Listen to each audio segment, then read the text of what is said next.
There, and welcome to another episode of Soul Refresh. This is your podcast where busy leaders like you can pause, reconnect with God, and get inspiration and encouragement on your leadership and personal development journey. I'm Shoshana Thompson, your host, and today we're tackling something that I know so many of us struggle with. Have you ever felt like you're doing everything right, yet something still feels off? You're showing up, you're handling your responsibilities, you're checking off all the to-do lists. But deep down, there's this nagging sense that you're running in place and you're just not moving forward. You're not lazy.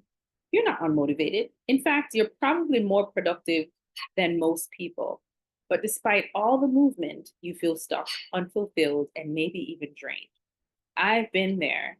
And I know how frustrating it is to be busy, but not feel like you're making progress in the areas that truly matter. So if you've been questioning why you feel this way, this episode is for you. Today, we're going to talk about how to rediscover your motivation when you've lost your sense of purpose, how to get unstuck, and how to move forward in alignment with what God has actually called you to do. Because trust me, you weren't meant to just get through the day. You were created to thrive. So let's dive in. The first thing I wanted to talk about is why busy, high achieving professionals still feel stuck, although there's a lot of movement and activity going on in their life. So, why do faith driven, high achieving, productive people still end up feeling stuck? Shouldn't success automatically equal fulfillment? The short answer is no. And the real reason why is pretty simple. It's because productivity doesn't equal purpose. So a lot of times your calendar is full, you're doing a lot of activity, you have a lot going on, and your life is full. But does that mean you're actually living on purpose? You know, we live in a culture that glorifies being busy. And for many of us, our self worth has been tied to how much we accomplish. We get promotions, we hit milestones, and we check all the success boxes. But if we're being honest, sometimes all of that movement still leaves us feeling empty. Sometimes you're succeeding, but it's not even what you wanted to do anyway. So, because the real question shouldn't be, how much are you doing? The real question is, why are you doing what you're doing? And are you doing what you're supposed to be doing?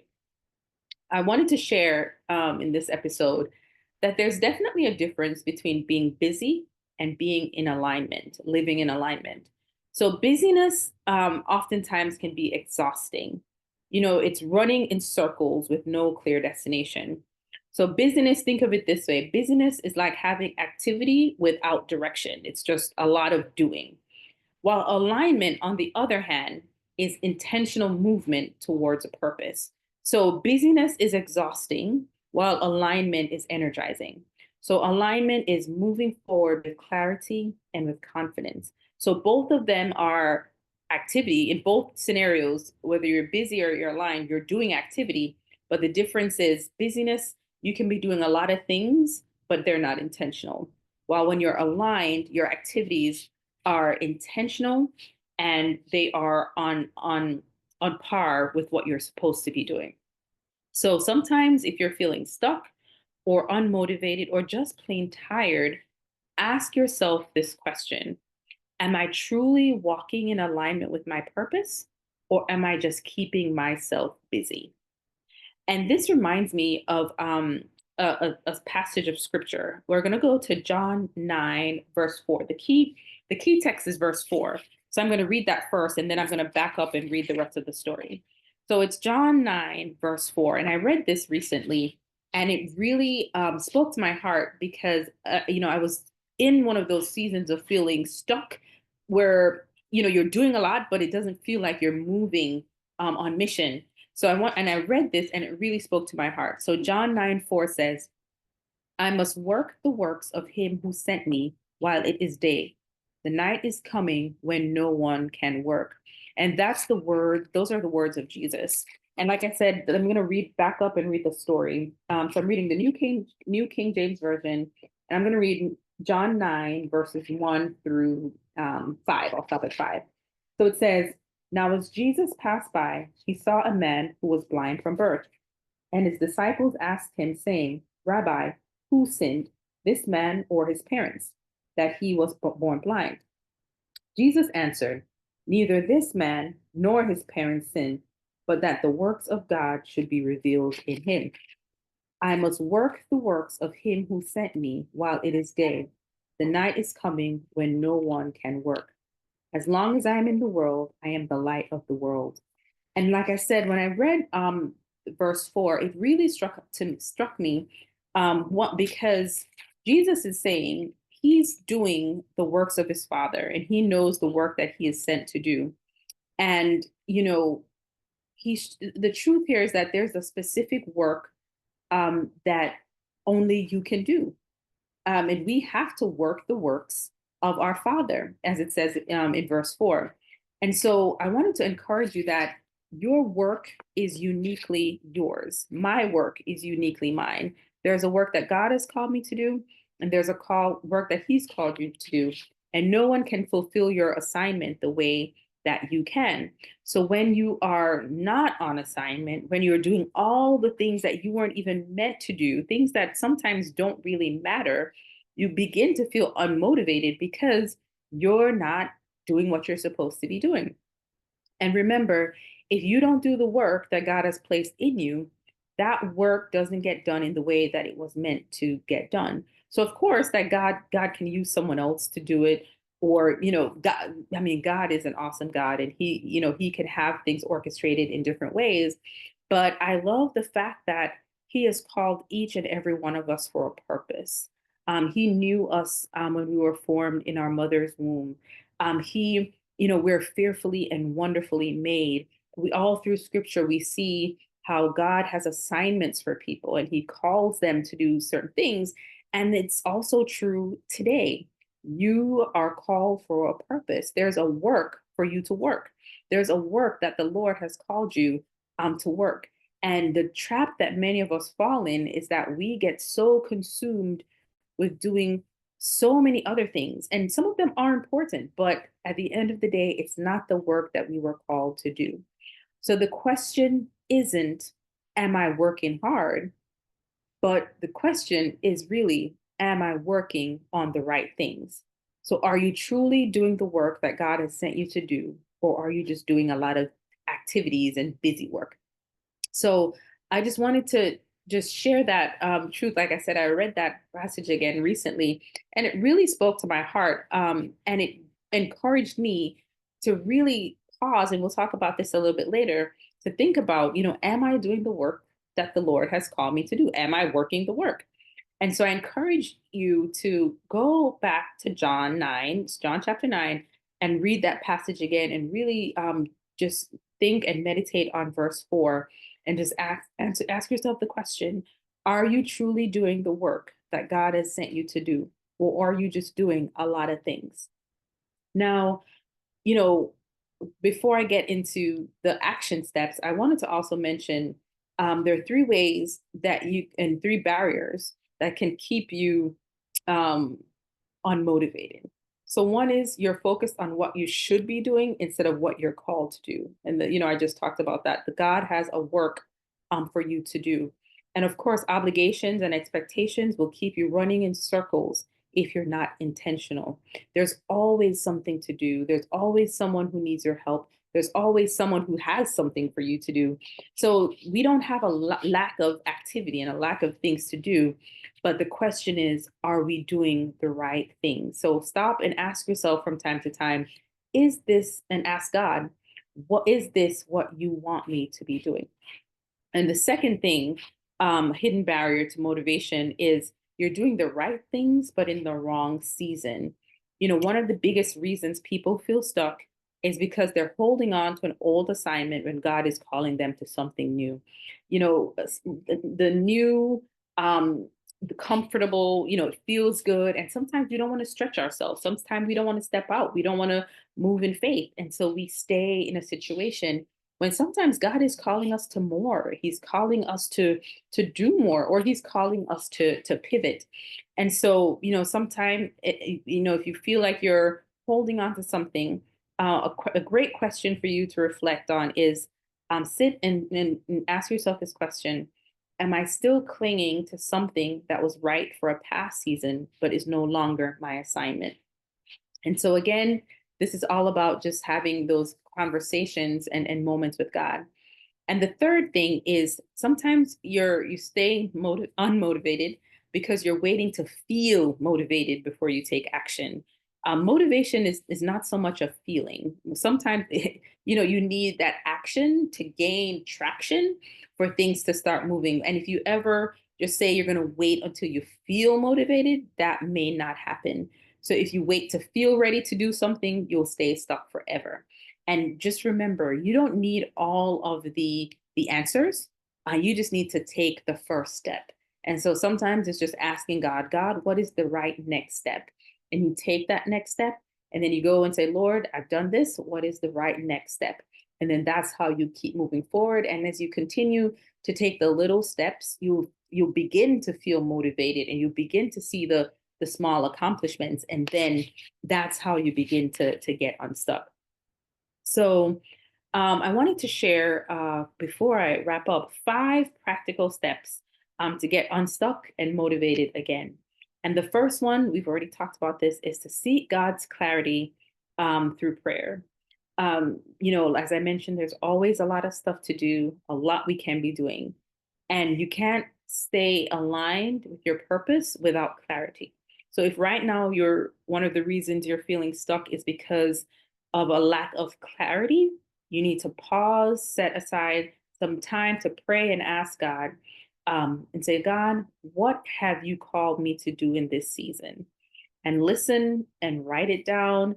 And, even if it's something broad, clarity comes in stillness. Just continue to listen and to wait on God. But the first step to getting unstuck and motivated again is to seek God's clarity. Sit with Him and ask Him, God, what is it that you would have me to do in this season? I have all of these things, and you may have a long list of things, and they may all be good things. But you want to ask God, what is it that you want me to be doing in this season, and how should I prioritize this? What should I do first to get some movement in my life?